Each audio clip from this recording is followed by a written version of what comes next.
ეს არის საღამოს არხი რადიო იმედზე ზაზა ჭითანავასთან ერთად გრძელდება რადიო იმედი საღამოს ეთერი და როგორც უკვე ვისაუბრეთ ჩვენ სტუმრის მეორე ბლოკში მას შემდეგ რაც დასრულდა 22 საათიანი საინფორმაციო გამოშვება მოსწავლეთა საერთაშორისო თეატრალურ ფესტივალზე და იმ გეგმებზე ვისაუბრეთ რომელიც უნდა განხორციელდეს მოსწავლე ახალგაზრდობის სივრცის პარკლებში და შესაბამისად როგორც ასევე უკვე დავაანონსე მოსწავლე ახალგაზრდობის პროგრამების მენეჯერი ლევან დვალი სტუმრობს რადიო იმედის საღამოს ეთერში საღამოშვიდობისა. საღამოშვიდობის. დიდი მადლობა იმისთვის რომ მოახერხეთ მობრძანდით. თუ შეიძლება დავიწყოთ ჩვენი დიალოგი თეატრალური ფესტივალით რომელიც ასე ვთქვათ პირველი ამ რიგში, შემდეგ უკვე იმ გეგმებზე ვისაუბროთ რომლებიც პროექტების სახით არის დაგეგმილი. და ამავე დროს უნდა განვიხილოთ ის რეალობა რა მიმართულებით ვითარდება ის სივრცე, რომელმაც თავის დროზე ქართველი არაერთი კარგი თაობის განვითარებას და გაზრდას შეუწყო ხელი ქვეყნისთვის. მადლობა თქვენ მოწვევისთვის. მოსაყოლი მართლა ძალიან ბევრია, განსაკუთრებით ბოლო პერიოდის ის პროექტები და ღონისძიებები რაც სასახლეში ტარდება და ერთ-ერთი გახლავთ როგორც ახსენეთ პირველი საერთაშორისო თეატრალური ფესტივალი საბავშვო და ახალგაზრდული კოლექტივების ეს ფესტივალი პრინციპში ჩვენს პირველი გამოცდილებაა მსგავსი ტიპის ფესტივალი იმიტომ რომ წელს დააშთა ბატონი გოგითოდაძის ინიციატივით და მინდა გითხრათ რომ პირველი ფესტივალის შედეგი იყო იმაზე უფრო ასე ვთქვათ დადებითი ვიდრე ველოდით. ანუ ბევრად დიდი გამოხმაურება მივიღეთ დარბაზი რომელიც იტევს მთლიანობაში 200 ადამიანს სულ ქონდა 8 სპექტაკლი ეს იყო 4 ქართული 4 უცხოური ყველა სპექტაკლი იყო აბსოლუტურად გადაჭედილი იმ დონეზე რომ ადამიანები ფეხზე იდგნენ აი ესე უბრალოდ სასახლემ თავისი რესურსით თავის შესაძლებლობებით მიუხედავად იმისა რომ ეს არ არის ის სცენა რომელიც მაგალითად დიდ თეატრალურ ფესტივალებს შეეფერება ხო მოგეხსენებათ რა ტიპის სპექტაკლები იყო წარმოდგენილი? სხვადასხვა ტიპის სპექტაკლი იყო წარმოდგენილი, მაგალითად, ზესტაფონს ჰქონდა წარმოდგენილი ქართულ ზესტაფონის მე-6 სკოლას ჰქონდა მონოსპექტაკლი. ძალიან საინტერესო. ქვეყნებს რაც შეეხება, ყვავდა ლიეტუვა, ყვავდა რუსეთი, უკრაინა და სომხეთი. აბსოლუტურად ყველა სპექტაკლი იყო განსხვავებული და ყველა თავისებურად საინტერესო.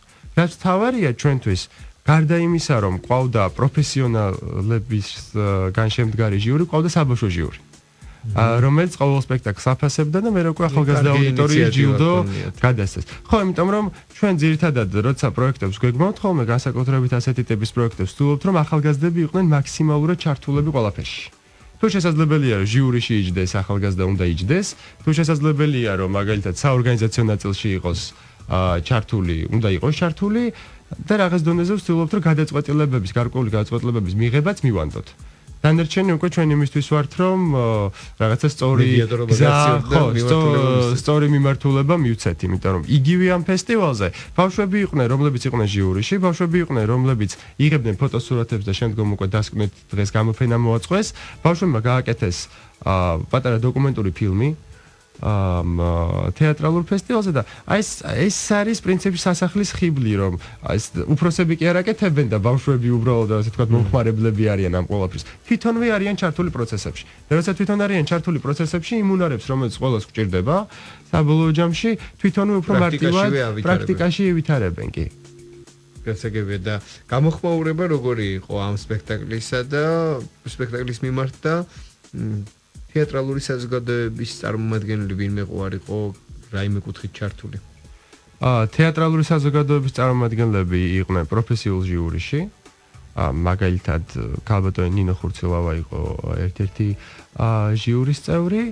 მალხას აზლამასიშვილი, რომელიც რეჟისორია, ეკამ ჟავანაძე მსახიობი და კასტინგის რეჟისორი და კიდევ რამდენიმე ესეთი მნიშვნელოვანი ადამიანი ყავდა პროფესიულ ჟიურიში. გამოხმაურებას რაც შეეხება, მათგანაც გამოხმაურება იყო ასევე დადებითი. იმიტომ რომ ჩვენ როცა ვარჩევდით თეატრალურ კოლექტივებს, პრინციპში შერჩევა მოხდა რის საფუძველზე, მათგან მიღებული ვიდეოების საფუძველზე, ხო? იმიტომ რომ სხვანაირად ხა უცხოეთიდან ფესტივალის ნახვა შეუძლებელია. როდესაც ჩვენ სცენაზე ვნახეთ ეს სპექტაკლები, აღმოვაჩინეთ რომ იმაზე ბევრად მაღალი დონე ყოფილა, ვიდრე ჩვენ თოვე მოველოდით. იმიტომ რომ იგივე მაგალითად ეს სპექტაკლი იყო გადაღებული ვიდეოთი, ცოტა იყო რთულია, მაგრამ აი დადგმის პროცესში არაფერი არ დაკლებია, მიუხედავად იმისა, რომ სხვა სცენაზე თამაშობდნენ, სხვა რეკვიზიტით, სხვა ტაბარიტი არ იყო ის, ხო, თუნდაც სასცენო. რა შესაძლებლობა გვაქვს, ეს არის 200 კაციანი მართალია სრულად აღჭურვილი დარბაზი, მაგრამ ვესაც აქვს თავისი გარკვეული შეზღუდვები. ეხლა ეს არის თეატრალური სცენა რეალურად. მაგრამ ამისამ მიუხედავად მაგალითად ახალგაზრდა აუდიტორიის რჩეული გახდა ლიეტუვის ბავშვთა და ახალგაზრდობის ცენტრის თეატრალური სტუდია. აბსოლუტურად რაღაცა 8-9 წლის ბავშვები თამაშობდნენ არაჩვეულებრივად სპექტაკლს. გასაგებია. ну, იმდენად შტაბ-შტილების ქვეშ ხართ, როგორც ჩანს და იმდენად წარმატებული გამოვიდა ეს, რომ ალბათ იფიქრებდით ამ ტიპის ფესტივალისთვის გარკვეული რეგულარული სახის მიცემას.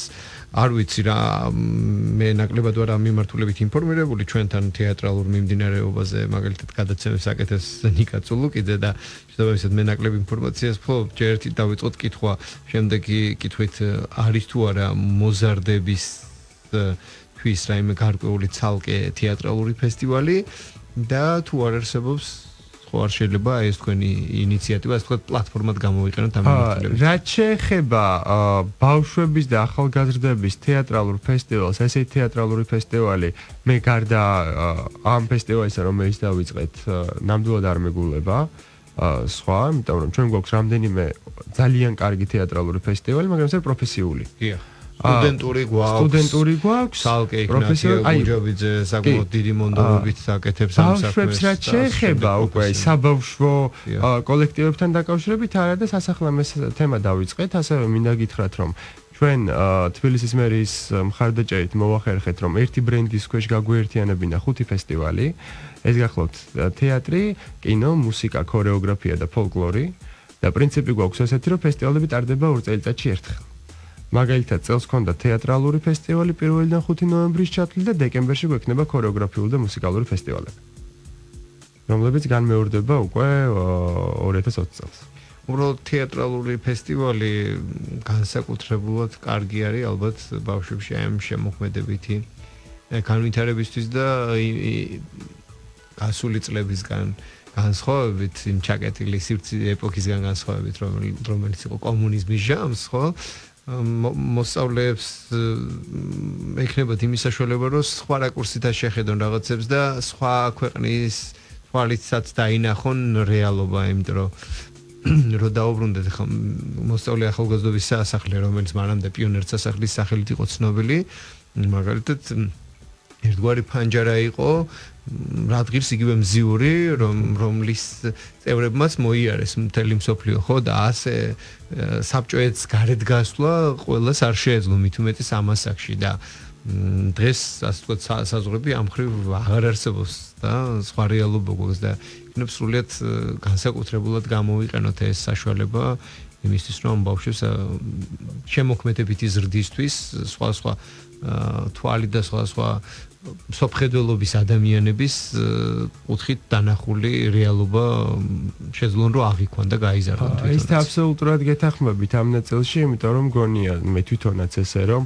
განსაკუთრებით პატარა ასაკში რაც უფრო მეტ განსხვავებული კულტურის წარმომადგენელი, რომელიც მე რჩება და რაც უფრო მეტ განსხვავებული კულტურის წარმომადგენელ შენ თანატოლს გაიცნობ, მით უფრო ასე ვთქვათ ჩამოგიყალიბდება მსოფლმხედველობა და მით უფრო ეს გახსნილი ადამიანი იქნები უკვე შემდგომ ცხოვრებაში და იგივე თეატრალურ ფესტივალზე ჩვენ დაახლოებით 2019 წლის ალბათ აპრილი-მაისის პერიოდში დავიწყებთ 2020-ის ფესტივალის მზადებას და ვფიქრობთ რომ ამ ეტაპზე რასაც გავიხსენოთ არის რომ გავზარდოთ უცხოური კოლექტივების რაოდენობა.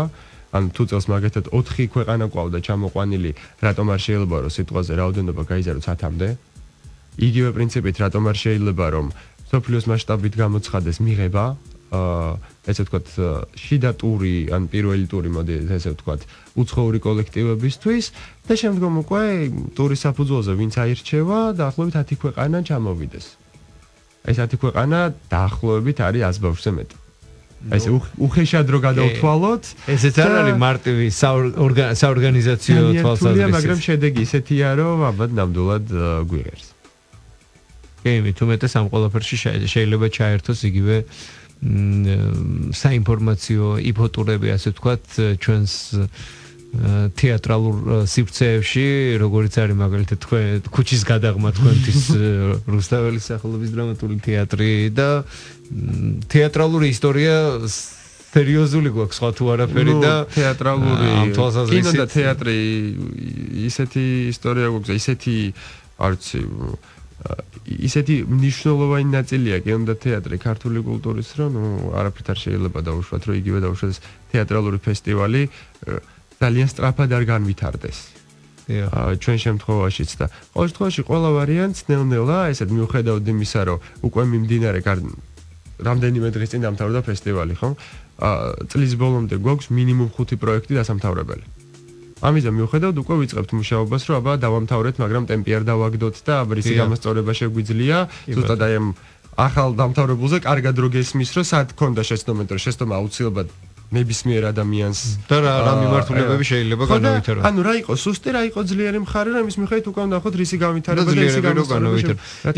ჩვენ ვისაუბრეთ თქვათ როცა ხელი რო შეუწყოთ უცხოეთიდან ჩამოსვლაზე თანატოლებისთვის და აი ეს სხვადასხვა კულტურების გაცნობა კულტურების აქედან თუ ვერ არსებობს ვერ ახერხებს ბავშვი მაგალითად ავიდეს იქით იმ ქვეყანაში ნუ ყველა ვერ ახერხებს მიუხედავად გახსნის აზრებისა, იქიდან ჩამოსულს გაეცნობა და ასე შემდეგ და მე რატო ავღნიშნე რომ იგივე ინფოტურები ასე თქვათ პირობითად დავარქვათ მაგალითად ჩვენს საამაყო თეატრალურ სივრცეებში ის ბავშვები რომლებიც ჩამოდიან სხვა ქვეყნებიდან ისინი სიღრმისეულად ეცნობიან ქართული თეატრის წარსულს და მათზე უკვე საქართველოს სრულიად სხვა შტაბ-შტაბას ახდენს და სხვა აღქმა ხდება.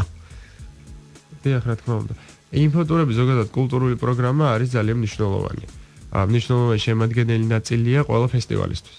განსაკუთრებით როცა ბავშვებს და ახალგაზრდებს ეხება საქმე, იმიტომ რომ მათზე შტაბ-შტაბის მოხდენა არის ყველაზე რთული. და თუ მოხერხდა ის შტაბ-შტაბი მე უკვე არის ნაპირწყელი რომელიც მთელი ცხოვრების განმავლობაში გვხვდება და გვხვდება. უკვე აი აბსოლუტურად აყალიბებს ყველაფერს, მაგრამ პლუს კიდე რატომ არის საინტერესო რომ ისინი არასდროს არ გიმალავენ რას ფიქრობენ.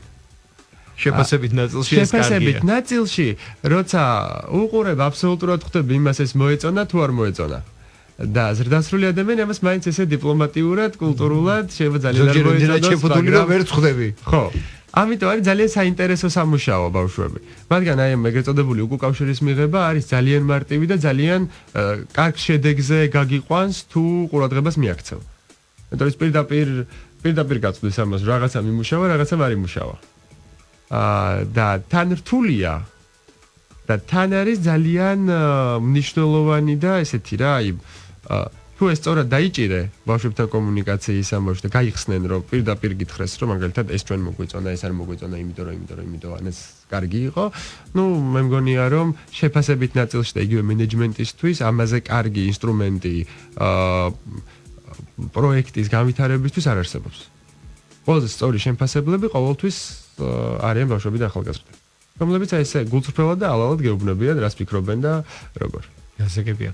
თეატრალურ ფესტივალთან დაკავშირებით მე მგონი ასე თუ ისე ამოვწურეთ ჩვენ შეფასებითი ნაწილი იმ ფესტივალისა რომელიც უკვე ჩატარდა და ხელი შტაბ-შტაბები გაგვიზიარენ მოკლედ რადიო იმედის საღამოს პირდაპირ ეთერში.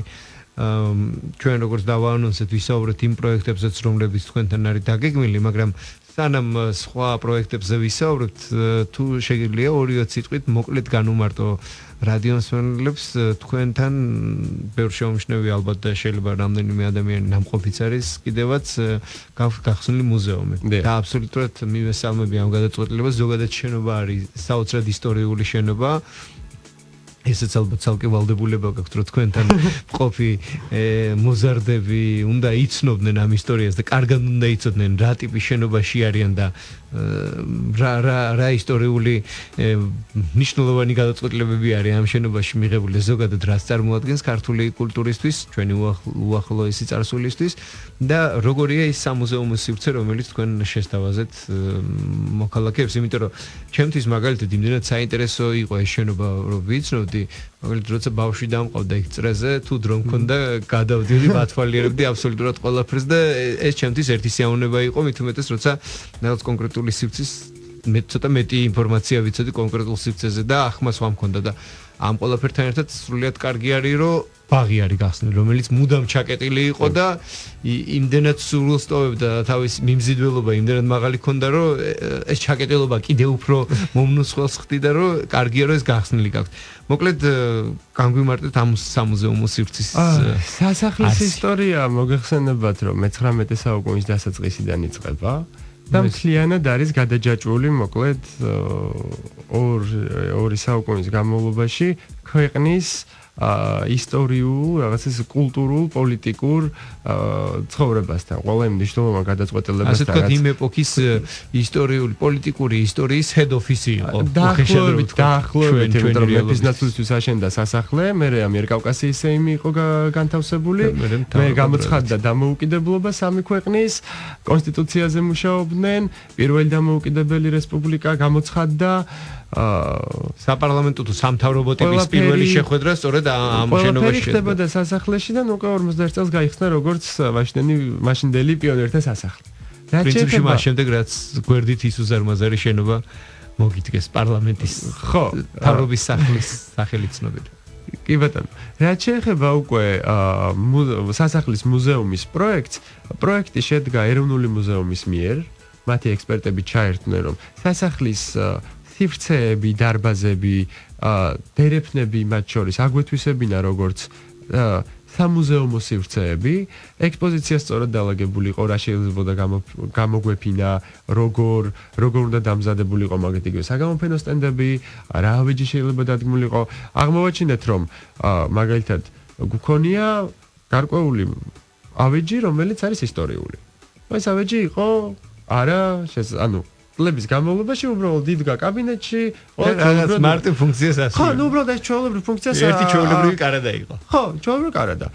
პრეზიდენტის ფონდის დახმარებით მოვახერხეთ, რომ რესტავრირება გაგვეკეთებინა გარკვეული ავეჯისთვის. მოვახერხეთ, რომ სამუზეუმო სტენდები დაგვემზადებინა. შარშან გავხსენით ზუსტად დეკემბრის შუა რიცხვებში დაახლოებით სასახლის მუზეუმი. დღემდე ყოველ დღე თუ არა ყოველ კვირა ახალ ექსპონატს ვუყოლობთ. კარგია. მაგალითად, გვაქვს არაჩვეულებრივი ფერწერული ნამუშევრები, რომლებიც ვიპოვეთ.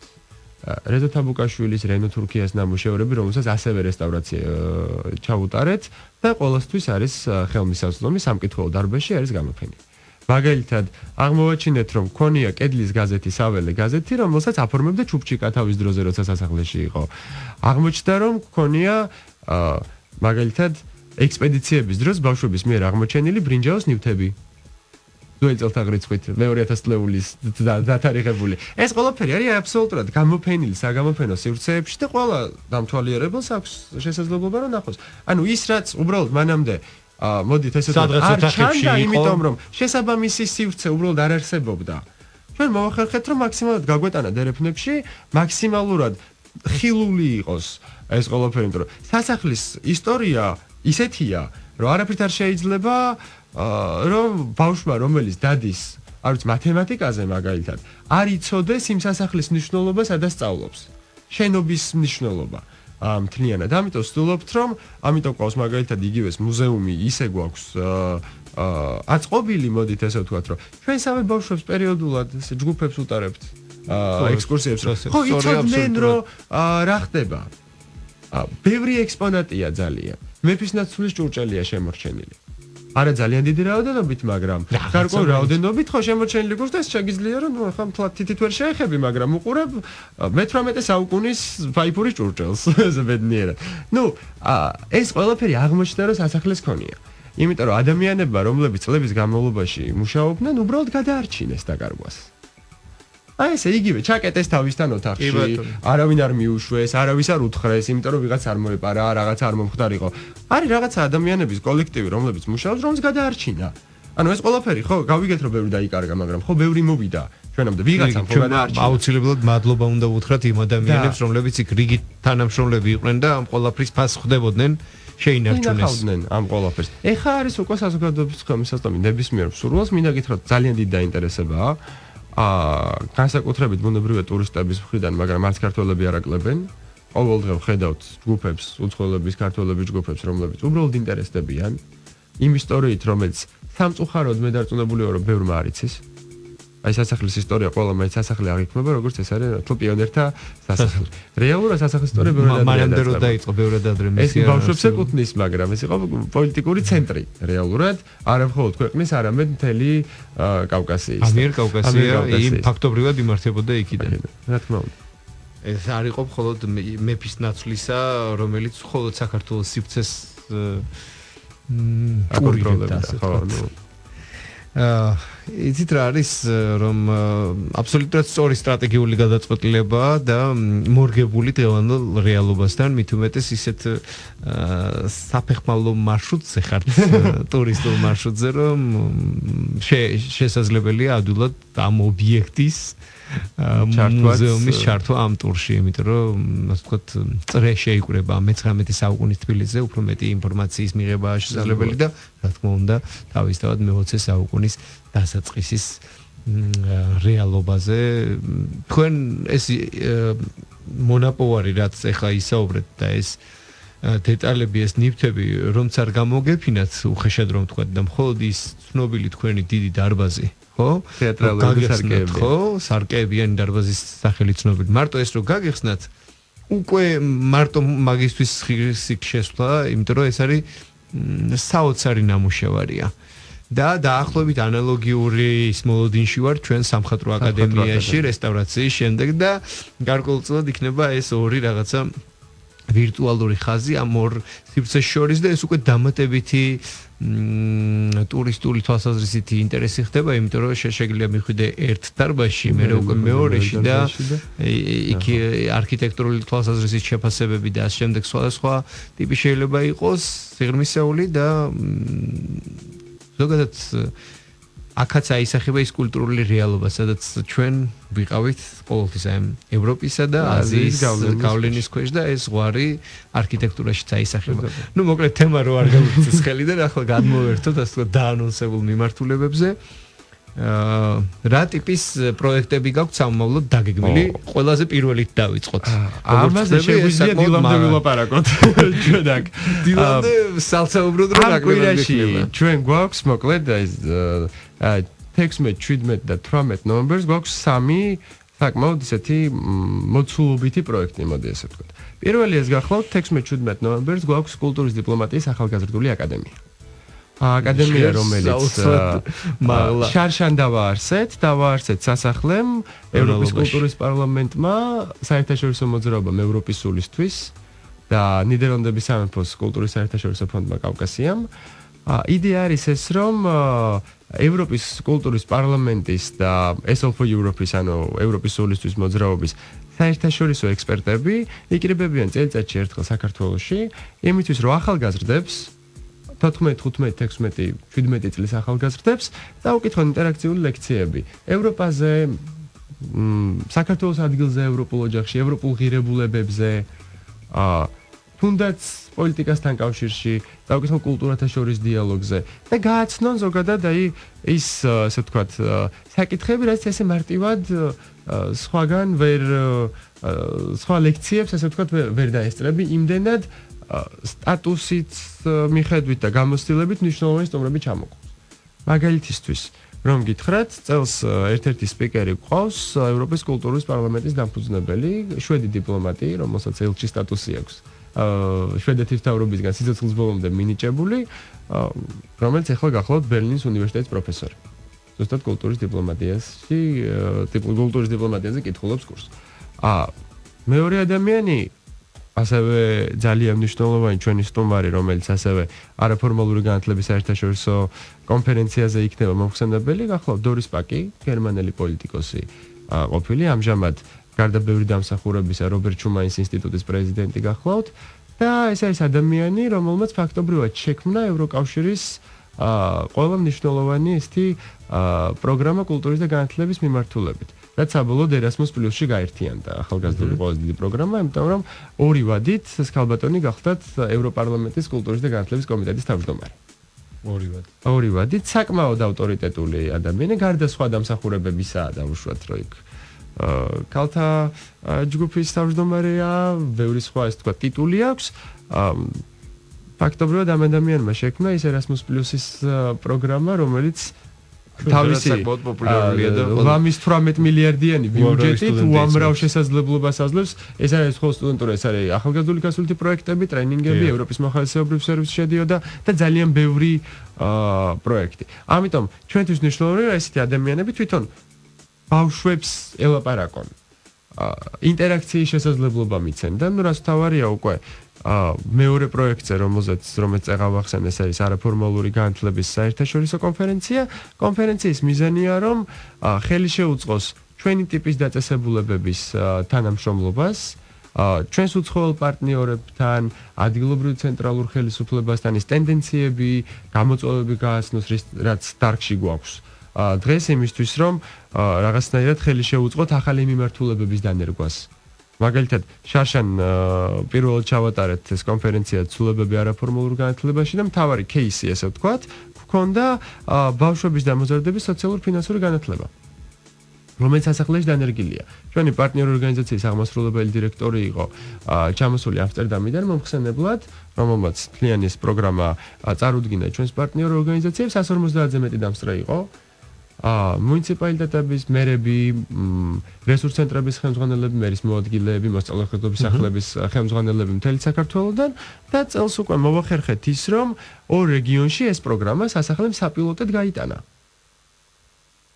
ვახერხებთ, რომ უბრალოდ სასახლეში კი არ დავნერგეთ, სასახლეში ეს ვთქვათ პილოტირების რეჟიმში ჩავუშვით, ნახეთ რომ რეალურად მუშაობს და შემდგომ უკვე სტრატეგიული პარტნიორობის ქსელი გვაქვს. რატომ არ მივცეთ მათ შესაძლებლობა, რომ ის რაც სასახლეში აპრობირებულია, გაიტანონ და ქუთაისში, საგარეჯოში, ბათუმში, თელავში, სხვა ქალაქებში რატომ არ შეიძლება იმის დანერგვა, რასაც სასახლე აკეთებს. მაგრამ ჩვენ რასაც ვაკეთებთ, მაინც და მაინც ჩვენთვის კი არ ვაკეთებთ მარტო. სასახლეში ვნერგავთ და ვცდილობთ, რომ თელ საქართველოში კონდეთ ამაზე წვდომა უკვე. ჩვენი შიდა ქსელის საშუალებით, ჩვენი სტრატეგიული პარტნიორობის ქსელის საშუალებით. ლევანდელი ერთ-ერთი მთავარი მიმართულება კონფერენციის არის ასევე კინოს საგანმანათლებლო მიზნებისთვის გამოყენება. კინო მით უმეტეს იმ სივრცეში თავის დროზე კარგად განვითარებული იყო კინო ინდუსტრია მოსწავლე ახალგაზრდებისთვის. დღემდე მინდა გითხრათ, რომ სასახლე არის ერთ-ერთი ყველაზე სასურველი, ესე ვთქვათ, ლოკაცია ფილმების გადაღებისთვის. არა მხოლოდ დაუშვათ იმ გარდა იმ მნიშვნელოვანი ფილმებისა, რატატოთაშკენ და ესე შემდეგ, დღესაც საკმაოდ სასურველი ისევ და ისევ მაი არქიტექტურული და ისტორიული ღირებულების გამო, იმიტომ რომ დარბაზები, რაც ჩვენ გვაქვს განსაკუთრებით სარკემფენ დარბაზი, ნუ ერთ-ერთი სახმატრო აკადემიაში შეგიძლია რომ ნახო. დანერჩენი აბსოლუტურად უნიკალური ნებისმიერი უცხოელი, რომელიც შემოდის. წარუშლელი შტაბ-შტილება რჩება მათზე, აი წარუშლელ შტაბ-შტილებას ახდენს უბრალოდ ეს დარბაზები მათზე უფრო სწორად. და ამიტომ ეს კინოგანათლება ჩვენთვის მნიშვნელოვანი, ესე ვთქვათ, მიმართულებაა ახალი. ჩამოყვავს Into Film-ი გახლავთ ესეთი ორგანიზაცია ბრიტანული, British Film Institute-ისგან ფინანსდება და მთელი ბრიტანეთის მასშტაბით დაახლოებით 11,400 კინოკლუბს კურირებს საგანმანათლებლო დაწესებულებებში. ფაქტობრივად ეს მეთოდური ცენტრია, რომელიც კლუბის ლიდერების ტრენინგებს უზრუნველყოფს, საგანმანათლებლო მასალების შექმნას და შემდგომ უკვე კურირებს აი ამ საგანმანათლებლო პროცესს, პლუს თავისი კინოფესტივალიც აქვს. ამიტომ ვფიქრობთ, რომ ერთ-ერთი მნიშვნელოვანი პარტნიორი შევიძინეთ სასახლემ ამ მიმართულებით ბრიტანეთის, ესე ვთქვათ, სახელი საგანმანათლებლო ნაწილში მოგეხსენებათ რა ამხელა მნიშვნელობა აქვს და ვთვლით, რომ ერთობლივად ამ კინოგანათლების თემას ძალიან აქტიურად დავნერგავთ. როგორ შეგვიძლია კინოს და კინოხელოვნების, კინოჩვენებების დისკუსიების საშუალებით ახალგაზრდები დავაფიქროთ გარკვეულ თემებზე და ვალაპარაკოთ. იმიტომ რომ ყველა ჩვენებას უნდა მოსდევდეს დისკუსია. ანუ თქვენ ამ ნაბიჯით მოსწავლე ახალგაზრდობის სასახლეში არსებული ახალგაზრდების კინოკულტურის ამაღლების თვალსაზრისით იქ არსებულ ისტორიულ შესაძლებლობას ავითარებთ და თანამედროვე რეალობის შესაბამისად დაახლოებით, იმიტომ რომ ვთვლით, რომ კინოს აქვს ძალიან დიდი რესურსი აუდიტორიაზე პოზიტიური გავლენა მოახდინოს. მაგალითად, ჩვენ შეგვიძლია რომ კინოჩვენებების საშუალებით ახალგაზრდები ვაიძულოთ იფიქრონ და ისაუბრონ გარკვეულ თემებზე, თუნდაც ბულინგზე. ადამიანის უფლებების დარღვევაზე, გარკვეულ ესეთ თემებზე, პრობლემებზე, რაც საზოგადოებას დღეს აწუხებს. თუ ამას აქში ხელი არ შეუწყო რომ ილაპარაკონ და თავისი აზრი დააფიქსირონ, ისაუბრონ, იაზროვნონ, საბოლოო ჯამში ცოტა სულ შედეგზე გავდივართ. აქედან მათ უნდა შეეძლოთ პრობლემების იდენტიფიცირება. და კინო არის ამის სარკეა ჩვეულებრივ, უბრალოდ რაღაცა კონკრეტულ ასე ვთქვათ, ფილმს დახულობ და შემდგომ დისკუსიის დროს შენ თანატოლები ამას აკის განიხილავთ ამ ყველაფერს. ეს გრძელვადიან პერსპექტივაში იმხელა ასე ვთქვათ, შედეგს თუნდაც იმიტომ რომ საჯარო გამოსვლის უნარი გინ ვითარდება, სხვა თუ არაფერი და კრიტიკული აზროვნება. ელემენტარულად კულტურა უყალიბდებათ პოლემიკისა, რაღაც საკითხზე საუბრისა, შვიდად, ნარად დასაბუთებულად რას დავარია. დიახ და არა მხოლოდ ზედაპირული რეპლიკები. კარგით. გასაგებია, მოკლედ ეს ყველაფერი რომ დასასრულისკენ რო წავიდეთ, თქვენ თუ არ ვცდები ახსენეთ რომ ეხლა გქონდა თეატრალური ფესტივალი და გაგრძელდება ასე ვთქვათ ქორეოგრაფიული და მუსიკალური ფესტივალი გვექნება. წელს ეს იქნება დეკემბერში, ფესტივალი. კი ბატონო, მუსიკალური ფესტივალიც და ქორეოგრაფიული ჩვენთვის ასევე წელს პირველია. მუსიკალურ ფესტივალზე ჩვენ გამოცხადებული ქონდა წლის პირველ ნახევარში კომპოზიტორების კონკურსი, ანუ სიმღერების მიღება, რასაც მუშავდება და უკვე წარდგენილი იქნება ფესტივალზე. ქორეოგრაფიულ ფესტივალს რაც შეეხება, ეს არის ჩვენი ანსამბლები წარდგებიან, აბსოლუტურად ღია იქნება დასწრება ყველასთვის და ეს არ იქნება მხოლოდ ასე ვთქვათ კონცერტების სერია ჩვენი ქორეოგრაფიული კოლექტივების მიერ, არამედ იქნება ინფორმაციული ლექციები მაგალითად ქორეოგრაფიასთან დაკავშირებით. ეს ღია, ესე ვთქვათ, ივენთები, სადაც შეგიძლია რომ ფესტივალის ფარგლებში კონცერტსაც უყურო, გამოფენასაც დაესწრო, კინოჩვენებასაც დაესწრო ქორეოგრაფიასთან კავშირში, საინტერესო შემეცნებით ლექციასაც და რამდენიმე კომპონენტს ვდებთ, იმიტომ რომ ეს არ არის ეს შემთხვევაში საერთაშორისო ფესტივალი. მაგრამ ამის დამიუხედავად ვთვლით, რომ აქაც დასწრება იქნება საკმაოდ კარგი. გამომდინარე იმ საგანმანათლებლო კომპონენტიდან, რასაც ვდებთ ქორეოგრაფიულ фестивалში. და ზოგადად ვცდილობთ, რომ ყველა фестивалს ქონდეს საგანმანათლებლო კომპონენტი. ეს არის საკმაოდ მნიშვნელოვანი მომენტია თქვენს შემთხვევაში განსაკუთრებით. კულტურულ საგანმანათლებლო ცენტრი ვართ, განათლების კავშირი არ გამოდის. გასაგებია. დიდი მადლობა იმისთვის, რომ მოახერხეთ მობრძანდით. დიდი მადლობა თქვენ დათმობილი დროისთვის. მე მგონია, რომ საკმაოდ ბევრ თემას შევეხეთ და ცოტა არ იყო მე მგონი. არა, საკმაოდ დიდი დრო იყო. ნამდვილად დიდი მადლობა თქვენ ამისთვის, იმიტომ რომ ესე მარტივად ამდენი დრო დაგითმონ. ეს როგორც ეს ახლა რადიო იმედის საღამოს არხი, სადაც ჩვენ ვცდილობთ ცოტა საინტერესო თემებს დავუთმოთ მეტი დრო და დატვირთული საქმიანი დღის ბოლოს ძალიანაც არ დავიმძიმოთ. დიდი მადლობა. მოკლედ, მოსწავლე ახალგაზრდობის პროგრამების მენეჯერი ლევან დვალი გვასპინძლობდა რადიო იმედის საღამოს სტუდიაში. ვისაუბრეთ იმ ფესტივალებზე, რომლებიც ჩატარდა და რომლებიც უნდა გაგრძელდეს. ამჟამად გრძელდება ცეკვისა და ქორეოგრაფიული ფესტივალი და ასე ვთქვათ, თემატურად რადიო მსმენელს შევახსენებ, რომ თქვენ უსმენთ რადიო იმედის საღამოს არხს, ხოლო ტელე იმედის ეთერში მიმდინარეობს მეგა პროექტი სახელწოდებით ცეკვავენ ვარსკვლავები და დღეს ქორეოგრაფიულ თემას გავაგრძელებთ. დღეს იქ ქართული ცეკვის ტურია და საკმაოდ საინტერესო ნომრებია წარმოდგენილი. დიდი მადლობა კიდევ ერთხელ მოგზაურობისთვის. რადიო იმედის საღამოს არხი გრძელდება, სპორტის სიახლეებს მოусმენ და შემდეგ უკვე ახალი ამბების დასრულებისთანავე დაგიბრუნდებით პირდაპირ ეთერში თამარ კირკიდაძესთან ერთად და ვეცდებით გაგაცნოთ არაერთი საინტერესო სიახლე, რომელსაც საინფორმაციო გამოშვებაში თამარი ნაკლებად წაიკითხავს ხოლმე. დროებით. ეს არის საღამოს არხი რადიო იმედზე ზაზა ჭითანავასთან ერთად.